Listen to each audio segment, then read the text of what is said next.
Thank you, Mr. Chairman. So I want to get to a bunch of questions, but I want to just start because I think we're in agreement, but and I don't mean to be cute with time, but I'd ask you just to raise your hand right now, if each of you, if you agree with the statement that corporate executives are employees of and therefore directly accountable to their shareholders. Do you all agree with that statement? Is there some gray? I see some gray area with some folks. Yeah, they're employees of the company, and the shareholders own stock in the companies. Yes, and if I had put all my cash into a company, I would want to have a lot of say over what the people who were managing that were doing. Let's come back to your gray area if we get there. I asked the question that way because I have just quoted Milton Friedman's theory of shareholder primacy, which is sort of the central proposition. So we agree with Milton Friedman. There's a rich conversation we could have about stakeholder capitalism, but we seem to be Milton Friedmanites today. That's fine. You wouldn't know it on this side of the room because we've had a whole bunch of debates about these uppity shareholders that are causing problems and are creating troubles for companies that are don't want to be responsible to shareholders, but I digress. Mr. Copeland, over the last 5 years, bond funds have significantly underperformed equity funds. Should investors get out of bond markets? Just yes or no, should investors get out of bond markets given their underperformance over the last 5 years? No. Over the last year, the Dow Jones Oil and Gas Index has underperformed the S&P 500 by almost 20%. Should investors get out of oil and gas? No. Okay, I ask you those questions because in April of this year, you wrote an op-ed in the New York Post titled, "Having Beat Oil to OnlyFans, ESG Activists Now Focus on Big Food," and you said that the ESG bill is going to come due because of long-term economic impacts. If we agree in shareholder primacy, why should we take away investor choice with respect to that asset class, but not with respect to oil and gas, bond markets, or frankly, any other asset class that investors are free to invest in? I don't think we should take away the ability to invest in an ESG fund. We ought to be able to invest in ESG funds. What I'm worried about are passive index funds that aren't making buy-sell decisions, voting their shares in these You directions. asserted in that article that ESG funds were delivering below-market returns.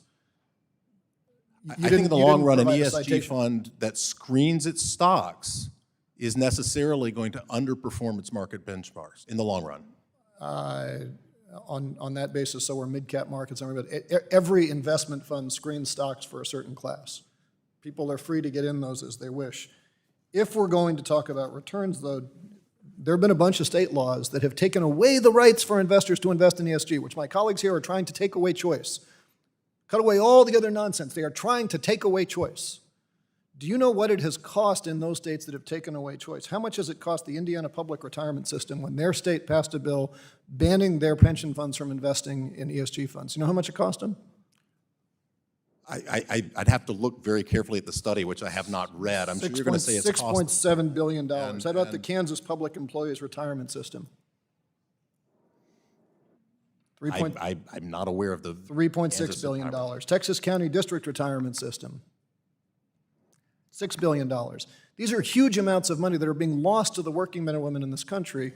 And this is going to be complicated for some of my colleagues here who have a hard time with capitalism. If you take away choice, you reduce supply, and the price moves, right? These are the costs that we are asking our society to impose. Now let's talk about some facts. In the last decade, coal use in the United States is down by 40%. We used to make 50% of our power from coal. We now make more power from renewables. The fastest growing vehicle segment is electric vehicles. Oil use is flat. Consumers given the choice about what to buy are choosing cheaper energy. Investors given the choice are following the money. Capitalism works. It's also really scary if you can't compete, but it is the only way that we stay competitive as a country, no matter how much the losers cry to their benefactors in Washington and say, can you please take away choice? Capitalism scares me. I don't want to compete fairly. I can't compete fairly. And yet we are now sitting here having a debate, if you can even humor it with that, about whether we as a country are going to continue to support capitalism and free markets and competitive choice among investors. The party of Ronald Reagan, the party of Milton Friedman, is afraid to defend capitalism. You all ought to be ashamed of yourself.